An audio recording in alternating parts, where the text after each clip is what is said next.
as I'm standing there, it's like this overwhelming sense. Dude, this is going to be really hard for me to talk about because it's so deep. The most overwhelming sense of grief and sadness and loss overwhelmed me.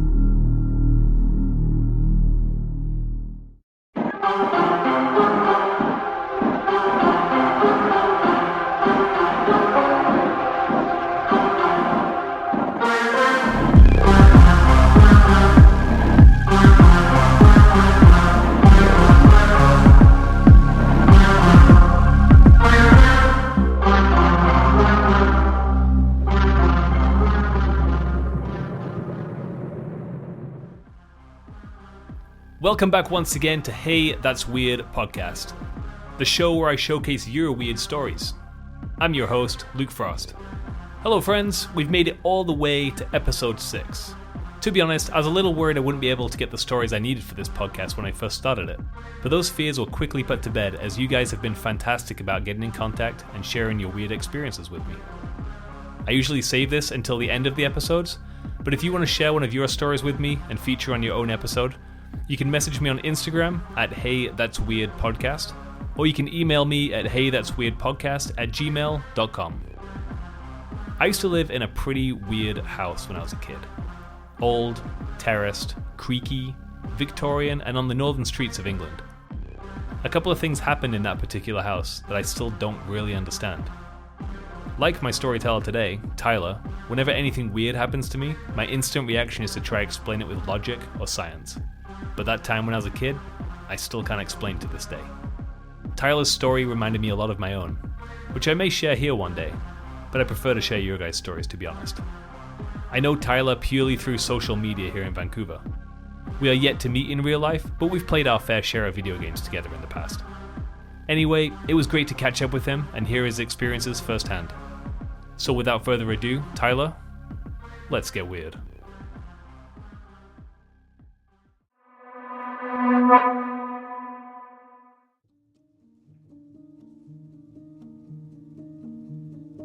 My name is Tyler. I go by Beasley online. I'm 42 years old. Originally from Vancouver Island. I was born there and lived all over BC. Lots on the island, lots in the lower mainland, lots in the interior, up north a little bit. I've lived in Alberta, up in northern Alberta. Yeah, I've been around. Some background around this.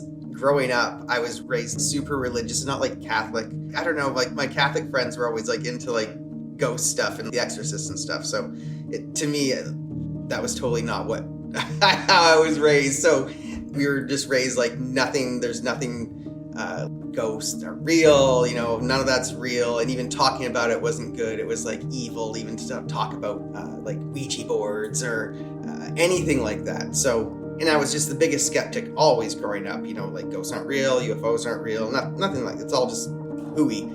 And never, ever experienced any type of haunting stuff or ghost stuff. And I've been to old cabins in the woods and gone exploring in like old like mine shafts and, like never seen it. Been to ghost towns and, in Victoria where they used to hang people. I had been there and I tried to like experience haunting type stuff or supernatural type stuff, but never heard anything, never saw anything, nothing. Even when I was in college, when up in the Kootenays, like people would be like, oh yeah, this place is haunted. There's like this island, Farragon's Island, I think it's called, something like that. Oh yeah, it's haunted, you go there this time. Never saw anything, never heard anything. So yeah, in terms of background, I just was always a skeptic, never believed in it.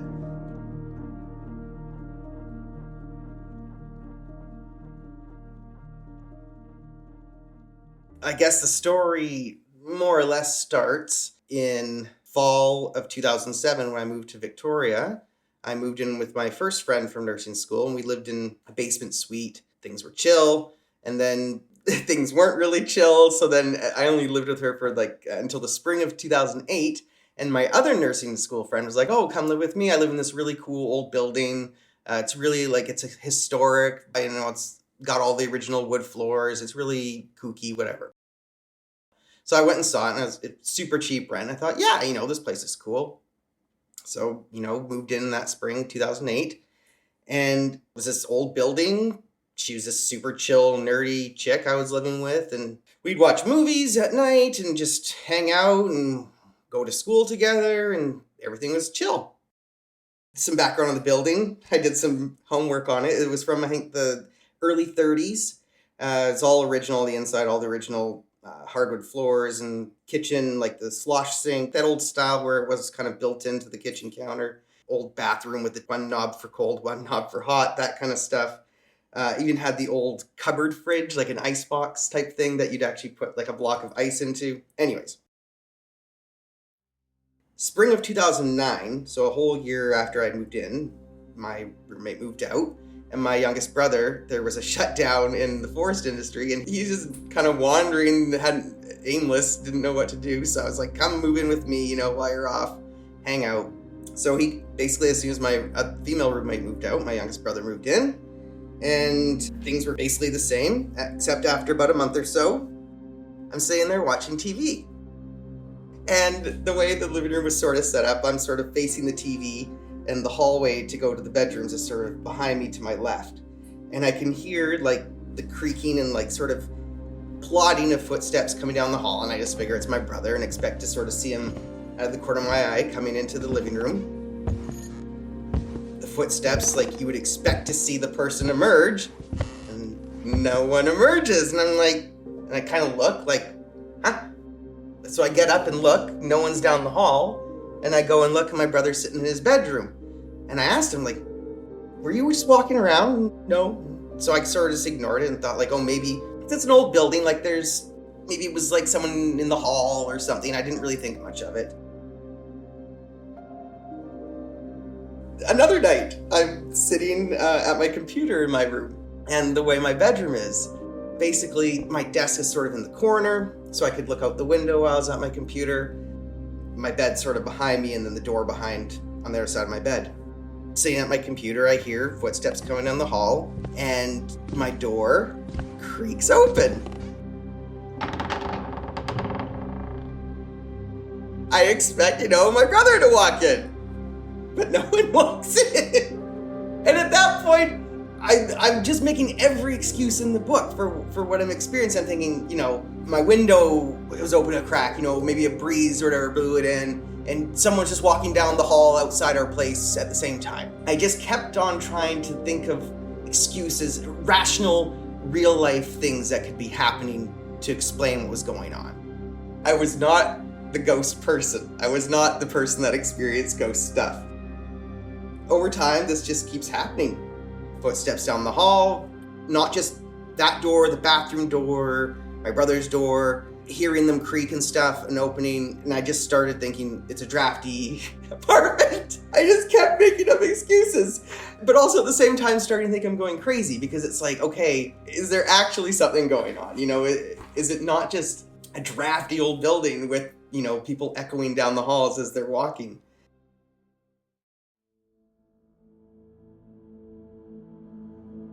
One night, I had just gotten into bed, and I had my eyes closed. I was facing the door, and it was a similar thing. Footsteps coming down the hall.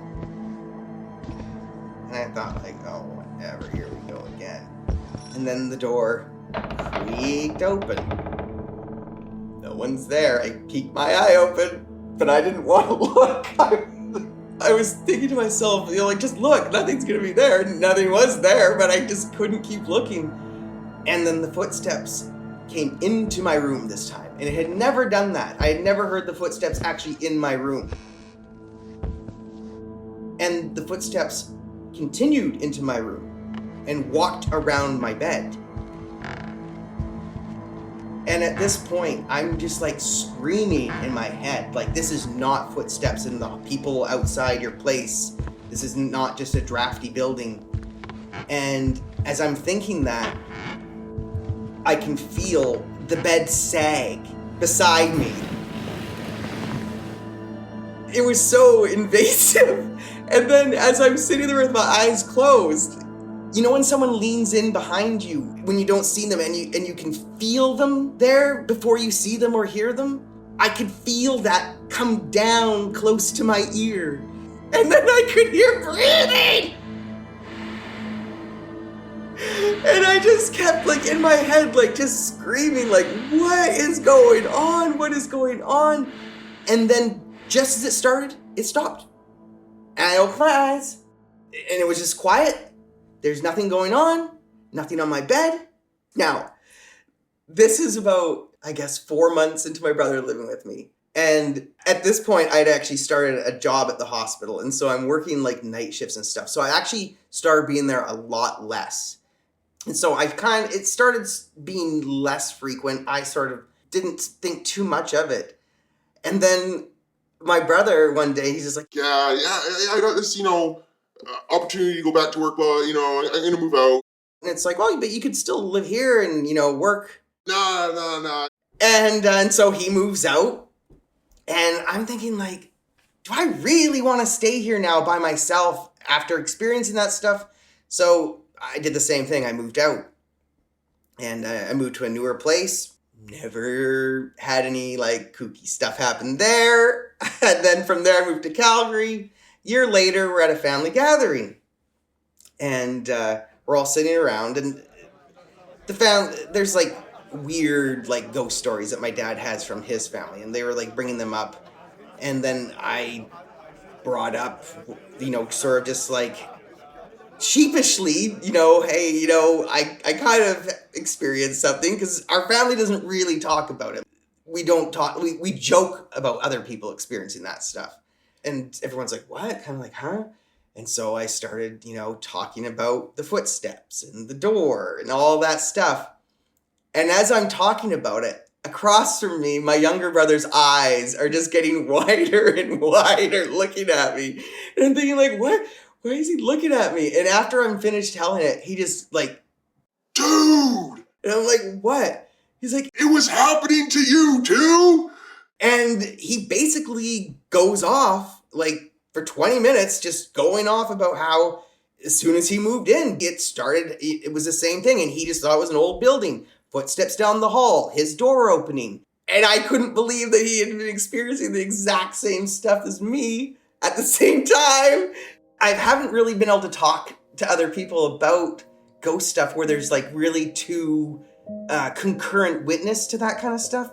To this day, I still don't know what it was. I'm not into spooky stuff. I don't think Ouija boards are real. I don't, and to still have this experience, it bugs the shit out of me because I am such a skeptic and I don't want to think that shit's real. So it still to this day bothers the shit out of me because I'd rather just be able to say, yeah, it was a drafty old building with people walking around at night.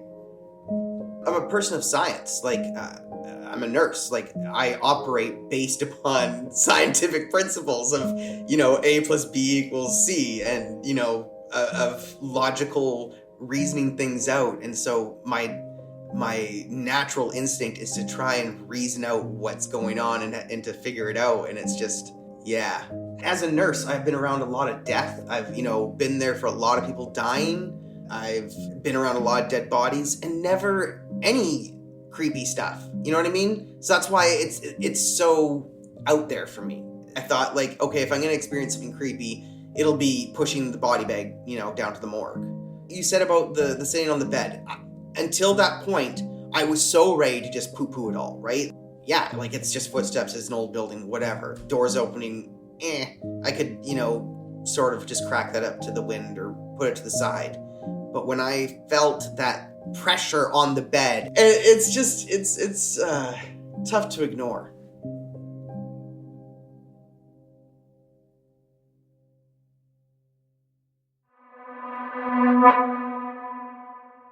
I was so blown away by how similar Tyler's story was to my own. As we talked about it and reminisced about our histories, he remembered another strange occurrence during his time here in Vancouver.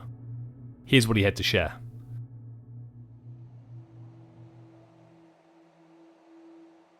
So when I first moved here to Vancouver in 2012, that fall they were having, I don't know if it was the inaugural, but they were having a really big thing about murdered and missing Indigenous women and girls. down at Crab Park. So as part of like, the nursing crew, we kind of went down there with one of the Aboriginal nurses to sort of, participate as much, as much as white outsiders can participate in that sort of an event. And there was an elder there who was doing smudging. And again, I'm the biggest skeptic in terms of, and no disrespect at all to the First Nations practices or their religion or their beliefs at all, right? But it's just, as a white person coming into it, I already feel like an outsider experiencing something that's almost not meant for me, right? So coming into it, I didn't have any expectations of, or that this is what a smudging is, or I'd never talked to anybody that had a smudging. I didn't have any forethought of what it was supposed to be. And so they said, you stand here and she's gonna, go. I watched someone have it done, and, she goes around them with sage. I'm pretty sure it was sage, and, and did this smudging ceremony. And so then it was my turn, and I go and stand there. And as I'm standing there, it's like this overwhelming sense. Dude, this is gonna be really hard for me to talk about because it's so deep. The most overwhelming sense of grief and sadness and loss overwhelmed me. And it was the most creepy thing I'd ever experienced because it was just so alien. As this nurse coming down to this thing, I'd never lived in downtown East Side. I was an Aboriginal. I hadn't really even followed the missing and murdered women and girls movement. And then to experience it, and I just started bawling my eyes out. And I turned around and I looked at the elder and I was so confused. I was like just bewildered at what I had experienced because it was like this alien, overwhelming experience, and it was so overwhelming. And I had to sit and talk with them afterwards and just, try to like suss out, what was this about? And they said, you were just tapping into that energy, into that's all of that sadness and of the loss and of the pain. And it was just the most intense, if you want to call it a spiritual experience or supernatural experience, whatever you want to call it. And that's coming from someone who grew up in an evangelical church, with people shaking on the floors and barking like dogs. So for that to be my most intense, potent, overwhelming spiritual experience, I think should speak for itself. As someone who's a total skeptic for that kind of stuff and totally, agnostic to religion, it's again very difficult for me to explain and to try and rationalize in a scientific manner.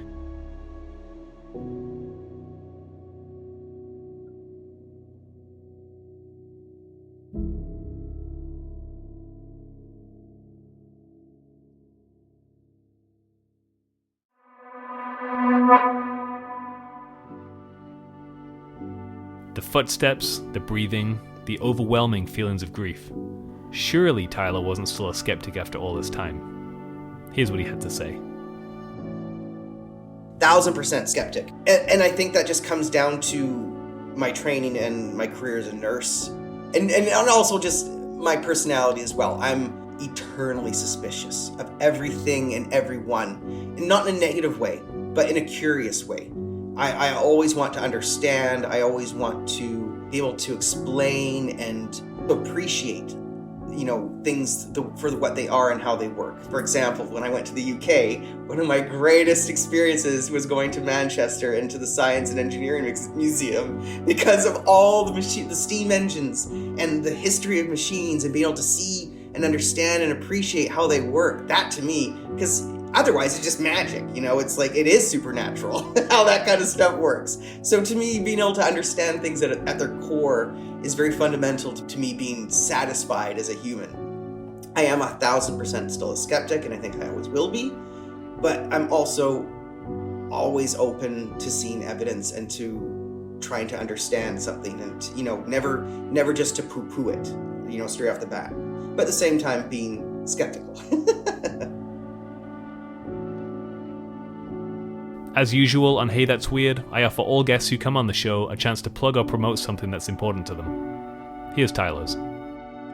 If I could promo something right now, it'd be for folks to donate to their local SPCA. With all the wildfires going on, there's a lot of animals that are being, at least here in Canada, there's a lot of animals that are, going homeless and that are not just homeless, but also need temporary boarding. SPCA does a lot of that. And also, unfortunately, if you're in the United States, if you're able to donate to the ASPCA, there's a lot of animals that are going homeless right now because of all the ICE apprehensions that are happening. And that it's not just anecdotal evidence, there's real numbers to back it up. So please donate to your local animal shelters.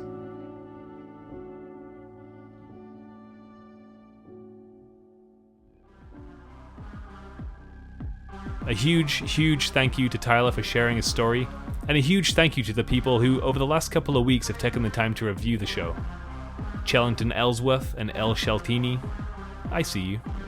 We're so close to hitting 1,000 plays across all platforms, which is absolutely mind-blowing to me. So please keep listening, sharing, and engaging.